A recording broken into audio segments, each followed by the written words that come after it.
الحمد لله رب العالمين والصلاة والسلام على سيد الأنبياء والمرسلين أما بعد فقال الله عز وجل في القرآن الحكيم واذكروا نعمة الله وفي مقام آخر قل بفضل الله وبرحمته فبذلك فليفرحوا صدق الله مولانا العليم وبلغنا رسوله النبي الكريم الأمين. درود و سلام کی فضیلت میں تاجدار ابو اجم نور مجسم صلی اللہ علیہ وسلم کا فرمان معظم ہے. اس حدیث پاک کو امام احمد بن شعبہ نسائی نے اور امام ترمذی نے اپنی جامع میں نقل فرمایا. امام ترمذی اپنی جامع میں نقل فرماتے ہیں ان اول الناس یوم القیامت اکثر علیہ الصلاۃ. اول الناس یوم القیامت اکثر علیہ الصلاۃ. قیامت کے دن لوگوں میں میرے سب سے زیادہ نزدیک اور میری شفاعت کا سب سے زیادہ حقدار وہ ہوگا جس نے دنیا میں مجھ پر سب سے زیادہ درود و سلام پڑھا ہوگا. لہذا ہمیں بھی چاہیے جب بھی وقت ملے آقا نامدار صلی اللہ علیہ وسلم کی ذات سے کثرت سے درود و سلام پڑھتے رہا کریں. درس القرآن والحدیث الآن ان حکم الفرح عند مولد النبی صلی اللہ علیہ وسلم وعن الحکم ما یفعل المسلمون یوم میلاد النبی صلی اللہ علیہ وسلم و یوم وصالہ ولذا استمعوا استماعا. بہت ہی اہم موضوع ہے اور سوشل میڈیا پہ بھی یہ سوال اکثر چلتا رہتا ہے کہ اللہ کے رسول مکرم صلی اللہ علیہ وسلم کی ولادت 12 ربیع الاول کو ہوئی ہے اور اسی 12 ربیع الاول کو وصال بھی ہوا ہے. تو اب مسلمان خوشی کریں یا غم منائیں، بہت ہی اہم بات ہے. اسی پہ درس قرآن درس حدیث ہوگا اور ہم قرآن اور حدیث سے اس کا جواب دیں گے کہ مسلمان کیا کریں.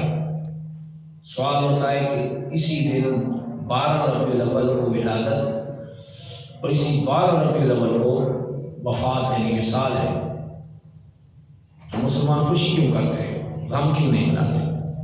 اسی پہ درس قرآن درس حدیث اور اس کا جواب قرآن و حدیث سے ہوگا. سب سے پہلے اہم بات کہ اللہ جل شانہ نے اپنی نعمتوں کا شکر ادا کرنے کا حکم دیا، اپنی نعمتوں کو یاد کرنے کا حکم دیا. واذکروا نعمت اللہ علیکم، اللہ نے جو تم پہ نعمتیں کی ہیں ان کو یاد کرو. اللہ نے جو تم پہ نعمتیں فرمائی ہیں ان کو یاد کرو. اور کائنات میں اگر سب سے بڑی کوئی نعمت ہے، نعمت عظمیٰ جس کو کہتے ہیں، وہ اللہ کے رسول مکرم صلی اللہ علیہ وسلم کی ذات ہے. اور اس کو بھی بخاری شریف میں بیان کیا گیا. رواه رئیس المحدثین محمد بن اسماعیل البخاری سے. رئیس المحدثین محمد بن اسماعیل البخاری نے اپنی صحیح میں نقل فرمایا محمد نعمت، محمد صلی اللہ علیہ وسلم نعمت ہے، نعمت عظمیٰ ہے. بلکہ ولادت مصطفیٰ صلی اللہ علیہ وسلم، میلاد مصطفیٰ صلی اللہ علیہ وسلم تمام نعمتوں کی اصل ہے. اس لیے اللہ نے جتنے بھی احسانات فرمائے بے حد و بے حساب، ان کو کبھی جتلایا نہیں. لیکن اللہ جل شانہ نے جب اپنے محبوب کو بھیجا تو اس احسان کا ذکر کیا.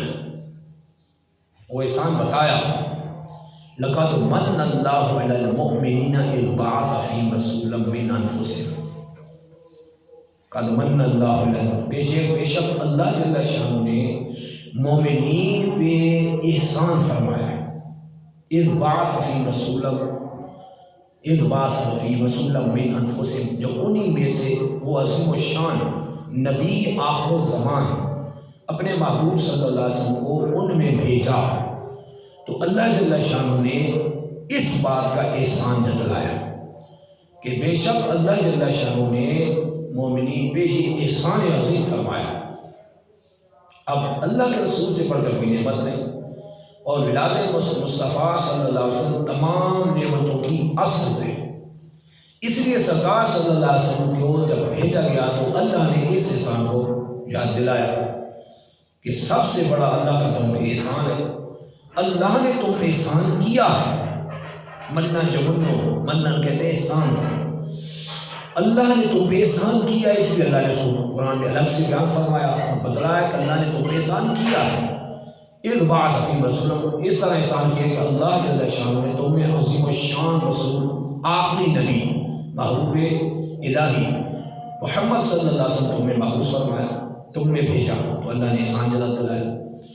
اب ہم قرآن کے اصول کی طرف آتے ہیں، قرآن کے اصول کی طرف کہ فضل اور رحمت جب کبھی بھی جمع ہو تو مسلمانوں کو کیا کرنا چاہیے؟ اللہ کا فضل بھی ملے اور اللہ کی رحمت بھی ملے، تو اس وقت مسلمان کیا کرے؟ خوشی کرے یا غم کرے؟ اس کا جواب قرآن نے دیا ہے اصول میں۔ خلاق عالم جل شان فرماتا ہے قل بفضل اللہ و برحمتہ، اے حبیب صلی اللہ علیہ وسلم فرما دیجیے اللہ کے فضل اور اس کی رحمت پہ لوگ چاہیے کہ خوشی کریں، اللہ کے فضل اور اس کی رحمت پہ لوگ کیا کریں؟ خوشی کریں۔ قل بفضل اللہ و برحمتہ، اے حبیب صلی اللہ علیہ وسلم آپ فرما دیجیے اللہ کے فضل اور اس کی رحمت پہ لوگوں کو چاہیے خوشی کریں۔ اب اللہ کا فضل کیا ہے اور رحمت کیا ہے؟ اس پر ہم دنیا اسلام کے جید ترین مفسرین کی تفسیر پیش کریں گے اور تفسیر معصورہ بھی پیش کریں گے، یعنی قرآن کی تفسیر حدیث سے، تو پھر پتہ چل جائے گا کہ اللہ کا فضل کیا ہے اور اس کی رحمت کیا ہے، اور اللہ کے فضل اور رحمت پہ ہمیں کیا کرنا ہے۔ اصول قرآن پہ قل بفضل اللہ و برحمتہ، فرما دیجیے اللہ کے فضل اور اس کی رحمت پہ لوگوں کو چاہیے فلیفرحوا، لوگ خوشی کریں۔ اب فضل کیا ہے؟ فسر المفسر الشہیر الامام الاجل امام ابو عبداللہ قرطبی رحمہ اللہ فی تفسیرہ الجامع لاحکام القرآن، عظیم الشان مفسر امام اجل امام ابو عبداللہ محمد قرطبی رحمہ اللہ اپنی تفسیر الجامع لاحکام القرآن، ان کی تفسیر عربی میں، اس میں اس کو نقل کیا اور حدیث کو نقل لے کے آئے۔ وفسر المفسر الشہیر المحمود آلوسی البغدادی فی تفسیر روح المعانی، عظیم الشان مفسر علامہ محمود آلوسی البغدادی نے روح المعانی میں اس کو نقل فرمایا۔ وفسر المفسر الشہیر الامام الاجل فخر الدین الرازی فی تفسیر الکبیر، عظیم الشان مفسر امام اجل امام فخر الدین رازی رحمہ اللہ اپنی تفسیر کبیر میں، یہ ساری عربی کی تفاسیر ہیں، دنیا اسلام کی جید ترین تفاسیر، تفسیر کبیر میں اس روایت کو نقل کرتے ہیں آیت کی تفسیر میں۔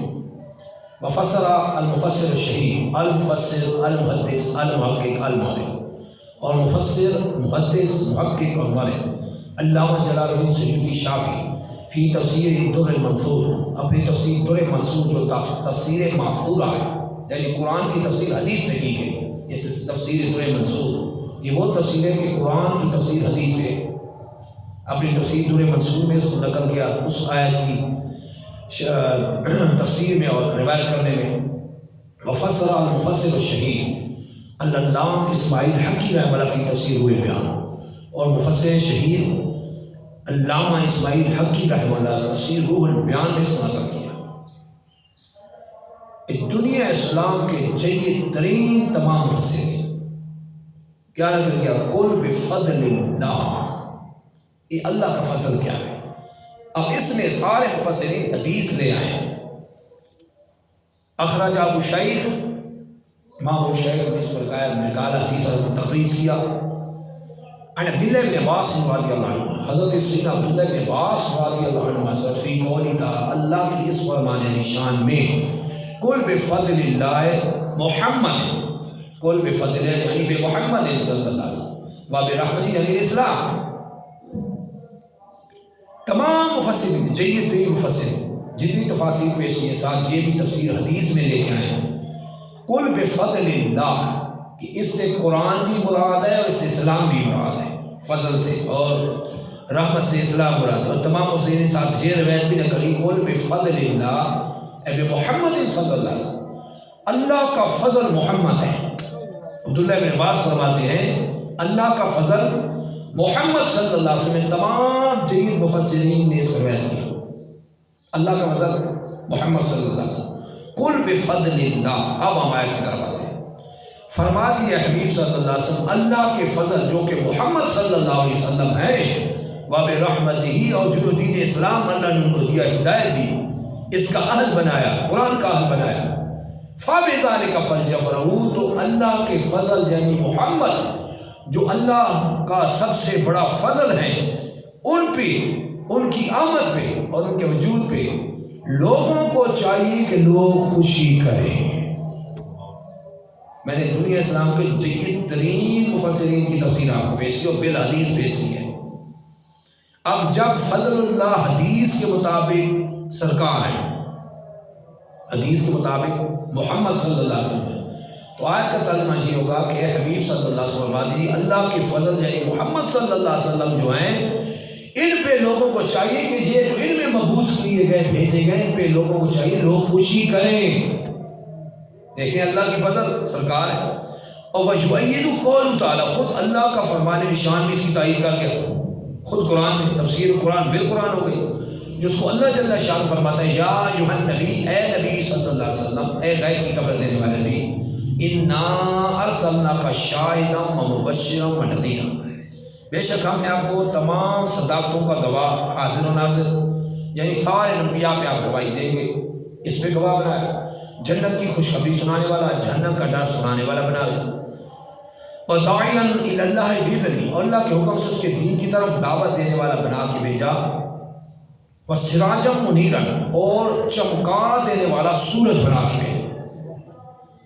سراجا منیرا کا ترجمہ الگ نہیں، اپنی طرف سے نہیں کیا سورج چمکا دینے والا سورج، سراج کو خود قرآن نے سورج کہا، سراج کو خود قرآن نے سورج کہا، تو اعلیٰ اس لیے اس کا ترجمہ وہی کا جو قرآن نے کیا، اور چمکا دینے والا آفتاب، چمکا دینے والا سورج بنا کے بھیجا۔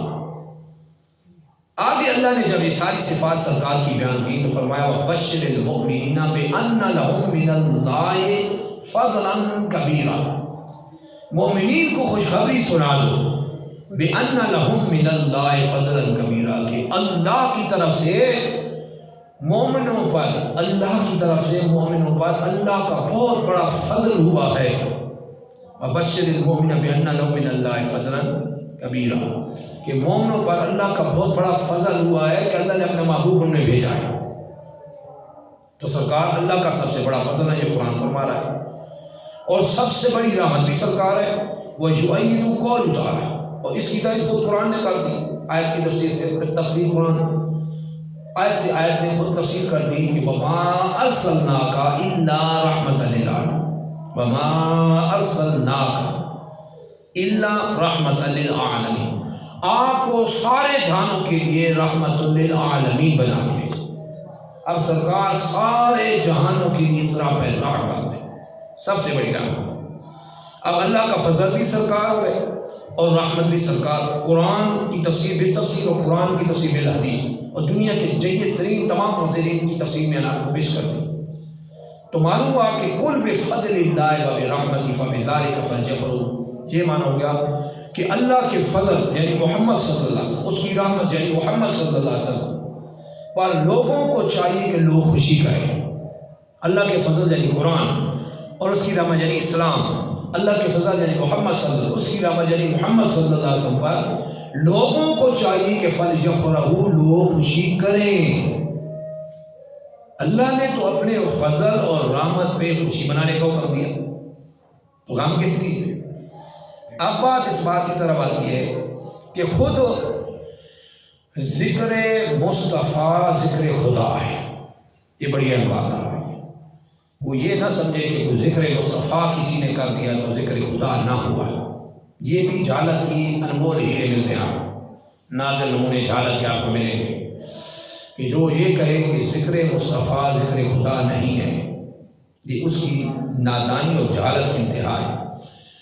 خلاق عالم جل شانہ نے قرآن میں بیان فرمایا وَرَفَعْنَا لَكَ ذِكْرَكَ، اے حبیب صلی اللہ علیہ وسلم ہم نے آپ کے لیے آپ کے ذکر کو بلند کر دیا۔ یہ تو ہے ترجمہ، اب تفسیر کیا ہے؟ ہم نے آپ کے لیے آپ کے ذکر کو بلند کر دیا۔ اب اللہ نے ذکر کیسے بلند کیا، اس کی تفسیر حدیث سے ہو جائے گی۔ فسر المفسر الشہید المحدث الشہید العلامہ قاضی ایاز مالکی فی الشفاء بتعریف حقوق المصطفیٰ، عظیم الشان مفسر اور محدث قاضی ایاز مالکی رحمہ اللہ بتعریف حقوق الشفاء بتعریف حقوق المصطفیٰ، حدیث کتاب ہے شفاء شریف، اس میں آیت کی تفسیر لے آئے عن ابن عطاء، حضرت ابن عطاء سے اس کی روایت بیان کر رہے ہیں اس آیت کی تفسیر میں۔ قال قال رسول اللہ صلی اللہ علیہ وسلم قال اللہ عز و جل، فرماتے ہیں اللہ کے رسول مکرم صلی اللہ علیہ وسلم نے فرمایا، اللہ جل شانہ فرماتا ہے، حدیث سے قدسی ہے، اللہ فرماتا ہے جعلتک ذکرا من ذکری، اے حبیب نبی صلی اللہ علیہ وسلم ہم نے تیرے ذکر کو اپنا ذکر بنا لیا، تیرے ذکر کو اپنے ذکروں میں سے ذکر بنا لیا۔ فمن ذکرک، تو اے حبیب صلی اللہ علیہ وسلم جو تیرا ذکر کرے گا فقط ذکرنی، وہ میرا ہی ذکر کرے گا۔ فمن ذکرک، اے حبیب صلی اللہ علیہ وسلم جس نے تیرا ذکر کیا فقط ذکرنی، اس نے میرا ہی ذکر کیا، جس نے تجھے یاد کیا اے حبیب اس نے مجھے یاد کیا۔ تو یہ حدیث قدسی ہے۔ قاضی ایاز مالکی شفاء بتعریف حقوق المصطفیٰ میں اسی آیت کی تفسیر وَرَفَعْنَا لَكَ ذِكْرَكَ، اے حبیب صلی اللہ علیہ وسلم آپ کی یاد کو، آپ کے ذکر کو آپ کے لیے بلند کر دیا۔ اب اللہ نے اپنے ذکروں میں سے ذکر بنا لیا، سرکار صلی اللہ علیہ وسلم کی یاد کو اپنی یاد میں سے یاد بنا لیا، سرکار صلی اللہ علیہ وسلم کے ذکر خیر کو اپنے ذکر میں سے ذکر بنا لیا۔ لہذا یہ تو شک و شبہ ہی اٹھ گیا قرآن اور حدیث صحیحہ سے کہ جو کوئی بھی سرکار کا ذکر کرتا ہے وہ بے شک اللہ ہی کا ذکر کرتا ہے۔ یہ حدیث نے فائنل کر دیا، قرآن اور حدیث صحیحہ نے تفسیر میں فائنل کر دیا کہ ذکر مصطفیٰ ذکر خدا ہی ہے، اس میں کوئی شک و شبہ کی گنجائش نہیں۔ پھر اللہ جل شانہ نے مطلقاً ایک حکم دیا، بہت ہی اہم بات آ رہی ہے، وَتُعَزِّرُوا وَتُوَقِّرُوا، کہ تم سب میرے محبوب صلی اللہ علیہ وسلم کی تعظیم اور توقیر کرو، ان کی عزت کرو، تعظیم کرو، رسپیکٹ کرو، عظمت بیان کرو، تعظیم و توقیر کرو۔ اب یہ حکم مطلق ہے، مطلق یعنی اس میں قید نہیں لگائی گئی، کہاں تعظیم کرو کہاں نہ کرو، کتنی کرو کس لحاظ سے کرو، مطلق۔ اور مطلق کا اصول ہے التوضیح و تلویح میں اصول مطلق یہ ہے المطلق منجزی علی اطلاق، عام جو ہے اپنے عام پہ رہتا ہے، آسان کر دو، مطلق اپنے اطلاق پہ رہتا ہے، یعنی عام حکم عام رہتا ہے، اس کو ہم قید نہیں کر سکتے، خاص نہیں کر سکتے جب تک کوئی اس کے سامنے قرینہ اور دلیل نہ پائی جائے، تو حکم عام ہی رہے گا، آپ اس کو قید نہیں کر سکتے۔ تو اس حکم عام کے تحت تمام وہ صورتیں داخل ہو جائیں گی جو سرکار صلی اللہ علیہ وسلم کی تعظیم اور توقیر میں، جیسے کوئی سرکار کی نعت پڑھتا ہے یہ سرکار کی تعظیم و توقیر ہے، کوئی میلاد سناتا ہے تو سرکار کی تعظیم و توقیر ہے، کوئی سرکار صلی اللہ علیہ وسلم کے خصائل بیان کرتا ہے تو تعظیم و توقیر ہے، کوئی سرکار صلی اللہ علیہ وسلم کی سیرت بیان کرتا ہے تو یہ بھی تعظیم و توقیر ہے، سرکار صلی اللہ علیہ وسلم کی سنت پہ عمل کرتا ہے یہ بھی تعظیم و توقیر ہے۔ اسی لیے فسر المفسر شہید العلامہ اسماعیل حقی رحمہ اللہ فی تفسیر البیان، عظیم الشان مفسر، زبردست مفسر علامہ اسماعیل حقی رحمہ، تمام عربی کے جید ترین مفسرین میں سے یہ بھی ہیں۔ اپنی تفسیر البیان میں نقل فرماتے ہیں وَمِن تَعْظِيمِهِ صلی اللہ علیہ وسلم عمل المولد اذا لم يكن فيه منکر، سرکار صلی اللہ علیہ وسلم کی تعظیم میں سے جو اللہ نے حکم دیا نا وَتُعَزِّرُوا وَتُوَقِّرُوا، نبی آخر الزمان صلی اللہ علیہ وسلم کی تعظیم اور توقیر کرو، فرماتے ہیں وَمِن تَعْظِيمِهِ عمل المولد، سرکار صلی اللہ علیہ وسلم کی تعظیم و توقیر میں میلاد منانا بھی ہے، سرکار صلی اللہ علیہ وسلم تعظیم میں میلاد منانا بھی ہے، کس شرط کے ساتھ اذا لم یکن فیہ منکر، جب تک کہ ان میں کوئی منکر شرعی نہ پایا جائے، جب تک کہ خلاف شرع کام اس میں نہ پایا جائے تو میلاد منانا بھی سرکار صلی اللہ علیہ وسلم کے تعظیم و توقیر میں سے ہے۔ اور جو اس طرح کرے گا وہ قرآن کے حکم عام پہ عمل کرے گا، جس کا اللہ نے حکم دیا وَتُعَزِّرُوا وَتُوَقِّرُوا، نبی آخر زمان صلی اللہ علیہ وسلم کی تعظیم اور توقیر کرو، وہ تو قرآن پہ عمل کر رہا ہے، قرآن پہ اس کا حکم ہے۔ شرط کیا اذا لم یکن فیہ منکر، جب تک اس میں کوئی خلاف شرع کام نہ پائے۔ میلاد شریف ہے، اب وہ میلاد شریف میں ڈھول بجانے شروع کر دے تو ظاہر ناجائز ہے، ہم یہ تو نہیں کہیں گے کہ ڈھول آگے میلاد خیر بجانے دو، کوئی اپنے پاس بھی پیٹی رکھ لے ہو باجے شروع کر دے، نہیں میں تو میلاد پڑھ رہا ہوں، قوالیاں شروع کر دے، تبلے بجانے شروع کر دے، ناجائز ہو رہا۔ اور سیکھی کی اسلام میں کہاں اجازت دی ہے؟ تو اس میں ضعیف روایت نہیں چلے گی، صحیح حدیث بخاری کی موجود ہے، یہ حرام ہی ہے، اس کو جائز کیسے کر سکتے ہیں؟ جو جائز کرے گا پھر دلیل صحیح سامنے لائے، قرآن اور حدیث سے کوئی نہیں دلیل۔ اعلیٰ حضرت عظیم البرکت والی انہوں نے فرمایا سازوں کے ساتھ قوالی حرام ہے۔ یہ ہمارے امام ہیں، ہمارے امام جن کو اپنا امام کہتے ہیں، امام احمد رضا رضی اللہ عنہ، فتح الرضویہ میں بڑی حدیث صحیح لیا گیا ہے، حدیث صحیح کی وجہ میں کہتے تعظیم قوالی کے ساتھ جو تبلے بجتے ہیں جتنے بھی ساز ہیں ناجائز و حرام ہیں۔ اب بجتے بڑے دھماکے ہوتے ہیں، لگ رہے ہوتے ہیں، چل رہے ہوتے ہیں، رواج رسول ہے، سارا گناہ ہے۔ اب صرف قوالی ہے تو پھر جائز ہے، لیکن ساز جس چاہے نعت کے ساتھ بھی لگا لیں گے نا وہ بھی ناجائز ہو جائے گی، چاہے وہ قرآن کے ساتھ نعوذ باللہ ساز لگا دے، ظاہر ساز گناہ ہے۔ اب یہ تو نہیں قرآن کو نعوذ باللہ سازوں کے ساتھ کو پڑھے گا یا نعت کو پڑھے گا، جیسے آج کل کے حالات آپ کے سامنے جو خرافات آج یعنی داخل ہو گئی ہیں میلاد شریف کے عمل میں، ان کو نکالا جائے، ان کو خالی کیا جائے۔ شور و قول، پھر وہ شعر و شاعری میں غلطیاں، پھر نعت کے الفاظ میں غلطیاں، بڑی بڑی غلطیاں کرتے ہیں لوگ، کفریات تک لے جاتے ہیں۔ پھر وہ جو حلاوے ہوتے ہیں جو آپ سمجھ رہے ہوتے ہیں، جو حالات کر رہے ہوتے ہیں، پھر جو سلسلے ہوتے ہیں نعت خانوں کے اور جو طریقہ ہوتا ہے، یہ سارا اس سے پڑھا لکھا طبقہ ہم دین سے دور ہوتا ہے، یہ غلط طریقے ہیں۔ اس کو پرانے طریقے پہ لائیں جو اچھا طریقہ تھا، سادہ طریقہ تھا، اور صحیح طریقے سے نعت خوانی ہوتی تھی، جو قرآن اور حدیث کے صحیح طریقے سے جاننے والے نعت خوانی سیکھ کرتے تھے وہ نعت خوانی۔ لیکن آج گانوں کے طرز پہ لکھے گئے شعر نعت خوانی میں داخل کیے جاتے ہیں، اور پتہ چل ہوتا ہے جو گانے سننے والے ان کو پتہ چل جاتا ہے کون سا گانا گا رہا ہے۔ اب گانا تو نہیں گا سکتا، نعت میں اس کو لفظ کر رہا ہے، اس کا دل لگا، لوگ گانا نہ کرتے تو گانا گانے شروع کر دے گا، کیا اس نے مطلب؟ یہ ساؤنڈ آگے نہ ہو، اسپیکر نہ ہو، یہ نعت نہیں پڑھیں گے۔ ایسے عاشق رسول ہیں، بہت بڑے عاشق رسول ہیں، صحابہ کرام ساؤنڈ کے آگے نعت پڑھتے تھے۔ آپ کوئی یہ سوال کرے کہ اس وقت ساؤنڈ نہیں تھا، ٹھیک ہے نہیں تھا، لیکن کیا ساؤنڈ کے ہی اوپر نعت پڑھی جا سکتی ہے یا اسپیکر کے بغیر بھی نعت پڑھ سکتے ہیں؟ لیکن اس طرح نہیں ہوتا۔ آگ ہٹا کے تو دیکھ، مائک لے لیں، ان کو کہیں مجمع بیٹھے نعت پڑھے، مجال ہے نعت پڑھے، اس مجمع سے نکل جائے گا۔ یہ ہے ہمارا اخلاص، یہ ان نعت خانوں کا اخلاص جو نجسل کے سلسلے کرتے ہیں۔ پھر آگے جاہل واعظین آ کے جو خرابیاں کرتے ہیں اور غلط روایتیں بیان کرتے ہیں، آگے جو نقیب ہوتے ہیں وہ بھی ہزار غلطیاں کا حدیث کے ٹکڑے ٹکڑے بیان کر رہے ہیں، بیچ میں سے لفظ اڑا دیے، اپنے لفظ داخل کر دیے، یہ ہوتی ہیں غلطیاں۔ اب وہ آدمی بیان کرے تو لوگ کہیں گے کہ تو شر پیدا کرتے ہیں، ورنہ ایسی غلطیاں کر رہے ہوتے ہیں، کھلے عام کر رہے ہوتے ہیں، نقیب بھی اور جاہل واعظین بھی، پھر وہ آ کے جو کرتے ہیں وہ الگ خراب، وہ کتاب کے نام بھی الٹ لیتے ہیں۔ یہ ہمارے معاشرے میں خرابیاں ہیں جو محفل میلاد شریف میں جب اننگ کرتی ہیں نا، داخل ہوتی ہیں، تو اس اچھے کام کو بھی خراب کر رہی ہوتی ہے۔ لہٰذا اس کا طریقہ یہ ہے کہ یہ خرابیاں، یہ چیزیں نکال لی جائیں اور بہترین طریقے سے جو اس کا جائز طریقہ ہے وہ اختیار کیا جائے تاکہ اعتراض ہی نہ رہے۔ اب ہم آپ نے اس بات کی طرف، چونکہ عمل مولد نبی کی بات تھی اور تفسیر ہم بیان کر رہے تھے، وَتُعَزِّرُوا وَتُوَقِّرُوا، اللہ فرماتا ہے نبی آخر زمان صلی اللہ علیہ وسلم کی تعظیم و توقیر کرو۔ اس میں علامہ اسماعیل حق کی تفسیر و بیان فرماتے ہیں وَمِن تَعْظِيمِ عَمَلُ الْمَوْلَدِ إِذَا لَمْ يَكُنْ فِيهِ مُنْكَرٌ، سرکار صلی اللہ علیہ وسلم کی تعظیم کے جتنے بھی کام ہیں ان میں سے ایک میلاد منانا بھی ہے، بالکل یہ تعظیم و توقیر ہے۔ شرط یہ ہے اِذَا لَمْ يَكُنْ فِيهِ مُنْكَرٌ، جب تک اس میں خلاف شرع کام نہ ہو، بالکل جائز ہے۔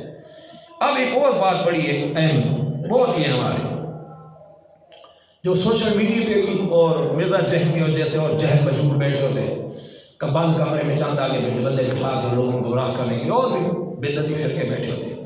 ایک چل رہی ہوتی ہے بات بہت زور و شور سے کہ 12 ربیع الاول کو سرکار صلی اللہ علیہ وسلم کی ولادت ہے، برتھ ڈے ہے، اور اسی 12 ربیع الاول کو وفات بھی ہے، وصال بھی ہے، تو آپ خوشی کیوں کرتے، غم منائیں؟ یہ سوال سوشل میڈیا پہ بڑے چل رہے ہیں، بلکہ آپ کو بھی شاید کوئی بندہ کہتے کہ آپ اسی 12 ربیع الاول کو نبی کی برتھ ڈے ہے، ٹھیک ہے، اور اسی 12 ربیع الاول کو بھی نبی کا وصال ہے، یعنی وفات ہے، تو پھر خوشی کیوں کرتے ہیں؟ اس کا جواب قرآن سے پہلے میں دے چکا ہوں بڑی تفصیل وضاحت کے ساتھ، اب پھر اور وضاحت تفصیل کے ساتھ۔ جس دن نبی پیدا ہوتا ہے، ٹھیک ہے، اور جس دن وصال کرتا ہے، اللہ نے دونوں دنوں پہ سلام بھیجا ہے۔ اس میں ہم پہلے بات کر چکے ہیں، وَسَلَامٌ عَلَيَّ يَوْمَ وُلِدَ وَيَوْمَ يَمُوتُ وَيَوْمَ يُبْعَثُ حَيًّا۔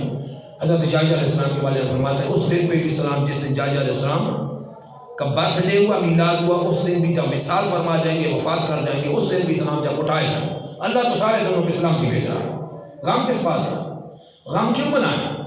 جبکہ رواہ محمد بن یزید بن ماجہ فی سنن محمد بن یزید بن ماجہ میں حدیث صحیح نقل ہے، اور اس کو امام ابو داؤد سلیمان السجستانی بھی کیا، امام صاحب ستہ نے اس کو نقل کیا۔ قال رسول اللہ صلی اللہ علیہ وسلم، اللہ کے رسول مکرم صلی اللہ علیہ وسلم ارشاد فرماتے ہیں ان من افضل ایامکم یوم الجمعہ، توجہ رکھنا، تمہارے ہفتے کے دنوں میں افضل ترین دن جمعہ کا دن ہے۔ تمہارے ہفتے کے افضل ترین دنوں میں کون سا دن افضل ہے؟ جمعہ کا افضل ہے۔ کیوں افضل ہے؟ فی خلق آدم، اور ریزن بھی ہے، ایک بڑا ریزن ہے، فی خلق آدم، اسی جمعہ کے دن آدم علیہ السلام کا میلاد ہوا۔ توجہ رکھنا، اسی جمعہ کے دن آدم علیہ السلام کا میلاد ہوا، وفی قبض روح، اور اسی جمعہ کے دن ان کا وصال ہوا، اسی جمعہ کے دن ان کی میلاد ہوئی، اسی جمعہ کے دن ان کی وفات ہوئی۔ تو اللہ نے کیا فرمایا؟ ان من افضل ایامکم یوم الجمعہ، تمہارے جمعہ کے دن، ہفتے کے دنوں میں افضل ترین دن جمعہ کا دن ہے۔ اور اسی کے بارے میں حدیث نسائی شریف اور ترمذی اور دیگر محدثین نے اس کو نقل کیا، جس میں اللہ کے رسول مکرم صلی اللہ علیہ وسلم فرماتے ہیں یوم الجمعہ عید، توجہ رکھنا، جمعہ کا دن خوشی کا دن ہے، جمعہ کا دن عید ہے، جمعہ کا دن خوشی کا دن ہے، عید ہے۔ اور اسی کے بارے میں ترمذی اور ساسطہ کی دیگر محدثین نے اس کو نقل کیا، قال رسول اللہ صلی اللہ علیہ وسلم، اللہ کے رسول مکرم صلی اللہ علیہ وسلم ارشاد فرماتے ہیں، توجہ رکھنا، جمعہ کے دن فرماتے ہیں میرے پاس جبریل امین علیہ السلام آئے، فقال، اور عرض کی، هذه الجمعة یوردها علیک ربک لتکون لکم عیدا، یہ جمعہ کا دن ہے کہ آپ کے رب نے آپ کو پیش کیا، جمعہ کا دن ہے، آپ کا رب آپ کو عطا فرماتا ہے، لتکون لکم عیدا، لتکون لکم عیدا، تاکہ جمعہ کا دن تمہارے لیے عید ہو جائے، جمعہ کا دن تمہارے لیے خوشی، عید کہتے ہیں خوشی، عید عربی ہے، اردو میں بھی استعمال ہوتی ہے، جمعہ کا دن تمہارے لیے خوشی کا دن ہے۔ تو اللہ جل شانہ نے تو جمعہ کے دن کو خوشی کا دن فرمایا، حالانکہ وہی جمعہ ہے جس کو حدیث ابو داؤد شریف اور ترمذی شریف حدیث میں فرمایا گیا، سرکار صلی اللہ علیہ وسلم فرمایا فی خلق آدم و فی قبض روح، اسی جمعہ کے دن آدم علیہ السلام کا برتھ ڈے ہوا، ولادت، اور اسی دن کا وفات، اسی دن پیدا ہونا، اسی دن وصال بھی ہے۔ لیکن اس کو اللہ نے خوشی کا دن قرار دیا. اور یہ کہتے ہیں جس دن سرکار کا وصال ہوا وہ 12 ربیع الاول ہے، اور جس دن میلاد ہوا وہ بھی 12 ہے. لہٰذا وفات والے دن تم خوشی کیسی منا رہے ہو؟ ہم خوشی اس لیے منا رہے ہیں کہ حدیث میں یہ حکم دیا گیا ہے. میں صرف حدیث سے بات کر رہا ہوں، قرآن اور حدیث سے. خوشی اس لیے مناتے ہیں کہ حدیث میں اس کو اللہ نے عید کا دن بنایا ہے، خوشی کا دن ہے، ماتم کا دن نہیں بنایا کہ غم منائے. اللہ نے جمعے کے دن عید بنایا، اور وجہ یہ فرمائی فیہ خلق آدم، اسی دن آدم علیہ السلام کی تخلیق ہوئی، پیدا کیے گئے. اور فیہ قبض روح، اسی دن ان کی روح قبض کی گئی. اسی دن وصال ہے، اسی دن برتھ ڈے ہے، پیدائش بھی ہے. اور لیکن دونوں جمع ہوئے تو پھر بھی اللہ نے فرمایا یہ تمہارے لیے خوشی کا دن ہے، اس لیے کہ نبی مرتے مٹی نہیں ہوتے. ابن ماجہ کی حدیث فَالنَّبِيُّ حَيٌّ يُرْزَقُ، اللہ کے نبی زندہ ہوتے ہیں، روزی دی جاتی ہے. تو نبی تو وصال کے بعد زندہ کر دیے جاتے ہیں، تو پھر جب وصال کے بعد زندہ کر دیے جائیں تو پھر غم کیسا؟ اور ہم کیوں منائیں جبکہ سرکار صلی اللہ علیہ وسلم نے عام میت پہ بھی 3 دن سے زیادہ غم منانے سے منع فرمایا. کما روا رئیس المحدثین محمد بن اسماعیل البخاری بن صحیح، رئیس المحدثین محمد بن اسماعیل البخاری نے اپنی صحیح میں نقل فرمایا. رواہ مسلم بن حجاج قشیری فی سے امام مسلم بن حجاج قشیری نے اپنی صحیح میں نقل فرمایا. اور محمد بن عیسیٰ الترمذی فی جامع، امام محمد بن عیسیٰ الترمذی نے اپنی جامع میں نقل کیا. و ابو داؤد سلیمان بن اشعث السجستانی فی سننی، امام ابو داؤد سلیمان بن اشعث السجستانی نے اپنی سنن میں نقل فرمایا. و احمد بن شعیب النسائی فی سننی، اور امام احمد بن شعیب النسائی نے اپنی سنن میں نقل کیا. تمام حدیثین اس اساس تک ہے. عن ام عطیہ رضی اللہ عنہ قالت، حضرت ام عطیہ رضی اللہ عنہ قالت فرماتی ہیں عن نبی صلی اللہ علیہ وسلم قالت کننا ننہا ان نحد علی المیت فوق 3. فرماتی ہیں ہمیں 3 دن سے زیادہ عام میت پر سوگ کرنے سے منع کیا گیا ہے. ہمیں 3 دن سے زیادہ میت پر سوگ منانے سے منع کیا گیا. 3 دن سے سوگ زیادہ منانا حرام ہے، حدیث میں منع کیا گیا. الا علی زوج، سوا اس عورت کے جس کا خاوند فوت ہو گیا، 14 ماشاء وہ 4 ماہ 10 دن سوگ منائے گی، جو قرآن میں بھی اس کو بیان کیا. تو یہ تو عام میت کا حکم ہے کہ اس کے 3 دن سے اوپر سوگ حرام ہے. تو ہم کیوں سوگ منائیں؟ ہم کیوں غم منائیں جبکہ انبیاء بعد وصال زندہ کر دیے جاتے ہیں. کما رواہ احمد حسین البیکی، جیسے کہ حدیث کے امام احمد حسین البیکی نے نقل کیا. و مسلم بن حجاج قشیری سے امام مسلم بن حجاج قشیری نے صحیح میں نقل کیا. سرکار صلی اللہ علیہ وسلم نے جس رات مجھے معراج کرائی گئی، اسراء کرایا گیا، آسمانوں کی سیر کرائی گئی، رأیت موسیٰ قائما یصلی فی قبری عند کثیف الاموات، میں نے موسیٰ علیہ السلام کو دیکھا کہ وہ قبر میں کھڑے ہو کے نماز ادا کر رہے ہیں.